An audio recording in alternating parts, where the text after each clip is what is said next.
Jeff was the owner of the park. Joe was the star of the show. Jeff was the star of his show. So which one was going to rule this world? Joe Exotic is how many people know him. He mailed off this form to the Federal Election Commission last Friday, announcing his intent to run for president as an independent.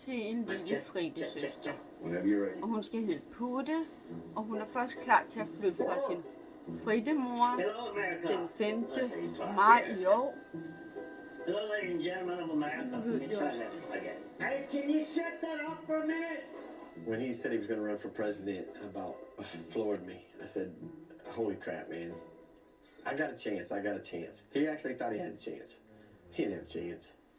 He ain't got a chance in hell. Joe Exotic for the people of America. How's that? Hillary Clinton and Donald Trump are among the most disliked presidential candidates in history. And luckily, there are a great many third-party options out there. There's independent writing candidate Joe Exotic, who claims to run the world's largest private zoo for tigers and produces incredible campaign videos. I'm not changing the way I dress. I refuse to wear a suit. I am gay. I'm broke as shit. I have a judgment against me from some bitch down here in Florida. And this is all paid for by the committee of Joe Exotic Speaks for America. Wow. Just wow. Joe Exotic is truly the candidate you'd want to sit down and have a beer with, then another beer, and then several more beers until you're drunk enough to try meth for the first time. Whenever that clip went to John Oliver, Joe got a big head. Even though they were making fun of him, Joe was the star. And everybody was adding him on Facebook and stuff. So he thought he was a celebrity. Is America ready for the first redneck, gun-toting, mullet-sporting, tiger-tackling, gay polygamist president? You know, I think they are. Man, spoken, good-looking. Love to party and have fun. Hello. Let's go blow some shit up. Blow some shit up. Anybody that wants to threaten an American citizen by cutting their head off deserves this kind of treatment. We're getting a good look at your national defense program. When he's ready, Travis.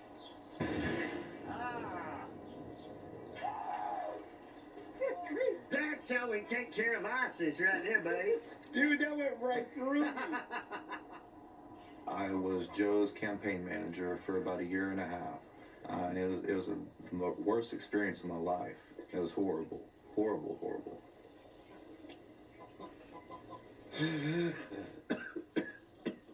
I'd like to introduce my friend today. Joe Exotic for president was 100% a complete and total publicity stunt. It is all about outrage. Get as much views as possible. I'm as gay as a $3 bill. I'm standing in a cage with 5 full-grown tigers and lions. When that fell apart, he decides to run for governor. Next best thing. I think his exact words were, I couldn't wait another 4 years, so I decided to run for governor. When I got the job offer to work for Joe, I was like, you know, what's the job? He said campaign manager. And I was like, holy shit, that's my dream job. I'm going to take it. I don't care what he is. And I already knew he was batshit crazy from our conversations at Walmart. I was a manager at Walmart at the time. And I worked at the ammo section. And he'd come in and buy bullets, you know, like every day, damn near. Tannerite, which is something you can shoot and it explodes. I'm using nothing more than what I can buy legally over the counter in a gun shop. Sebastian, hej min lille kuklung. Hej lille Sebastian. I know a lot more than he knew about politics, and that was my main value to him. Primary elections are next month, and Joe Exotic for governor, he thought he was going to win. to become our state's next governor. What did people think of Joe running for governor? Locally, it was a source of entertainment.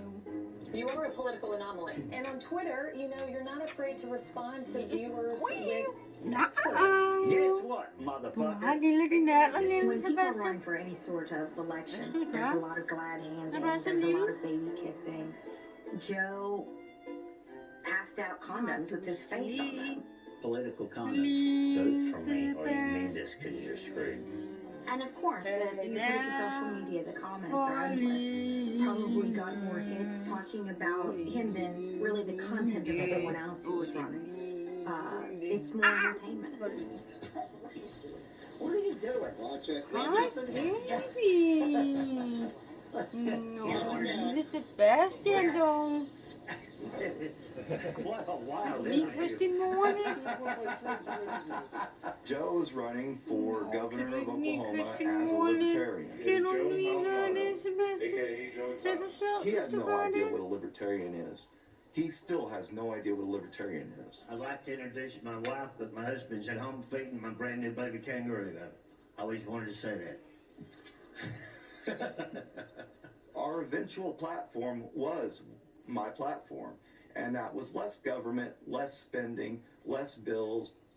There's 2 laws that they're introducing into Congress this year to try and pass. One of them's the Big Cat Safety Act. The only problem is it's all a fraud. You're spending millions trying to decide whether or not I should own a fucking tiger or not. This is my way of living, and nobody's gonna tell me any otherwise. The only people who oppose the Big Cat Public Safety Act are those who are breeding these cubs and using them as pay-to-play props.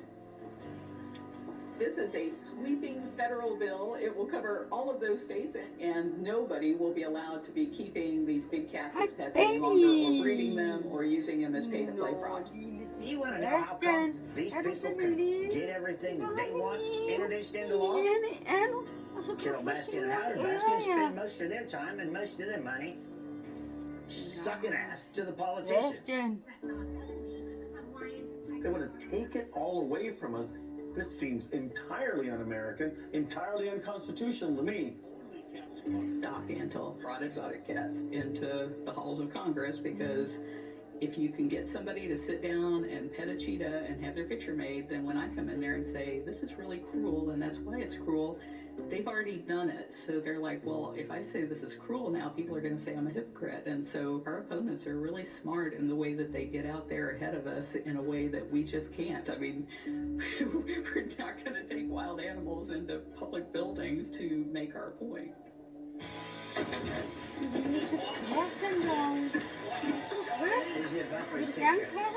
I'm running for governor. Put a bumper sticker on that horse and let's keep the animal rights people out of it. Want free shirt? We're going to change this thing. Yeah, it's time that somebody as broke as me and you get in there. Joe, he had a lot of charisma. Anyone that I could get him in front of, we had their votes. Do you still have the exotic farm? Yeah, up to 227 tigers. I got 22 coming in Sunday. Yeah, it's huge. It is huge. Dude, pleasure seeing you. Good seeing you. I'll get it there. Joe thought that his political aspirations would lead to more business at the park, which it didn't. Of course, it actually, I think it hurt us more than anything else. And he had signs up on a gift shop. He was going to run for president in 2020. And I made him take those down. I said, you know what? The park isn't going to fund your political campaign. And I think it's time to focus back on the animals. Just get the front on it is all we need first. You guys Holy baby. Jumping into a little bitch. Holy baby, and Sebastian. started griping and complaining about Ellen every fucking day. Well, when I first met Joe, things were alright, I guess, and then it turned like this shit quick. Joe would ask him to do something if Alan thought it was stupid. And he'd say, fuck you, Joe, I don't work for you, I work for Jeff. So Joe calls me up. Alan just told me. And I said, well, technically, he does work for me, he doesn't work for you. I think Joe thought that I put Alan here as a plant to report back to me what was going on. Tell him if I have to come in there one more time and tell me No, you're the best. Alan called me, he says, I'm cutting some trees down today, and Joe's standing behind me. He says, is it okay if I drop the chainsaw on him? Alan wanted to take Joe out. He hated him that much. Fucking unimaginable, man. He was hateful. Communication. Stay alive. Call your names over the radio. It did not just me, anybody. Goddamn girl. Feed the goddamn animals. Never in my life ever put up with anything like that. And I've worked for quite a few people. He tops it off. Daddy? There was just a lot of burnt bridges, man. You got sound? The fucking scout tried to get me killed in a cage. Hello, ladies and gentlemen, and welcome to video message number 113. My name They put cologne on my shoes. We heard that Joe was out in the arena while he was filming one of his stupid campaign videos, and this cat was sniffing at his shoes and sniffing at his shoes. Okay, well, first of all, you haven't recognized the rest of us 40 people that are running. She was just fascinated by his shoes that day. Let's go, Ow, son of a bitch!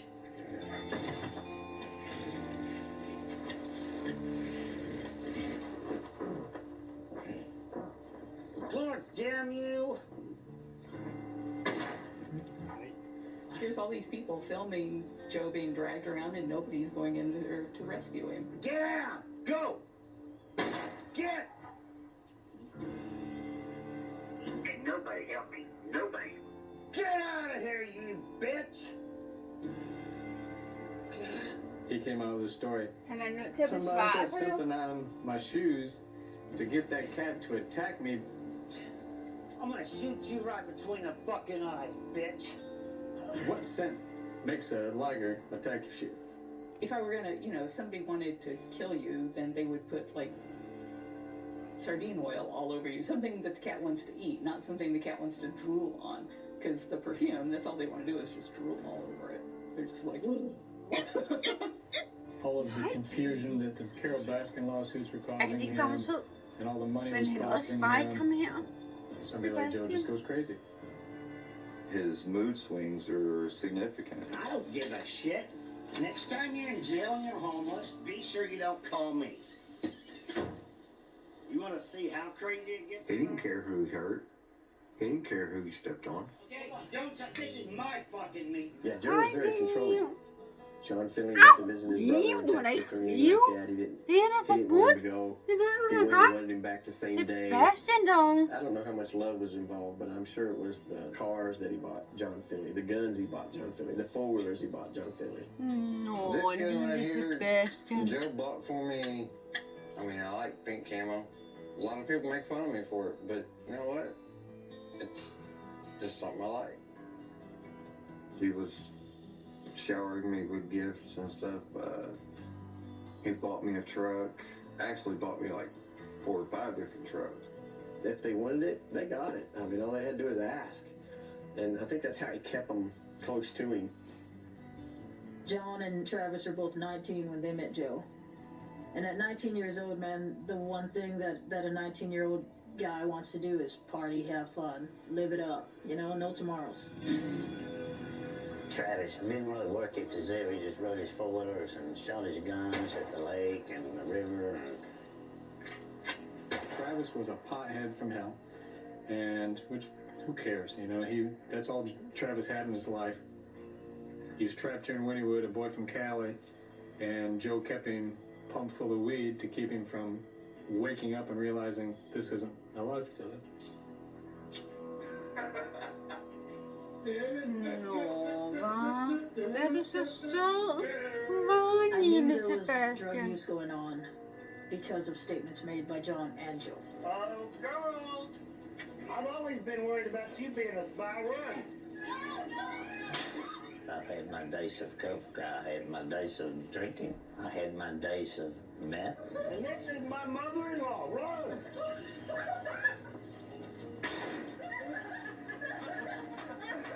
One thing that meth does, somehow or another, it concentrates in your teeth. We call it meth mouth. Meth was the main one that we did. It was starting to really fuck me up in the Det er jo head. lige for ham med. Er han ikke bare sød? Min lille fritte dreng Sebastian, When som Travis er came blevet around, storebror. Travis would Til smoke en his lille mouth. fritte søster, som skal hedde Putte. Hun er først klar til at flytte fra sin mor den I guess Joe was 5. smart enough maj when he i walked år. up and he seen a young Så boy. nu ved I Hey, he's on meth. Come here. I'll provide you meth. I'll give you everything if you come over here and marry me. So I guess that's how Joe did it. Travis, he would always say that he wanted to go to the strip bar with us, but he said Joe would freak out if he ever left the property. I mean, he told me with his own mouth that he wasn't gay. I told Joe at least No, 3 times, Travis was not gay, okay? Travis was banging every girl in the park. And I found out later, John Finley came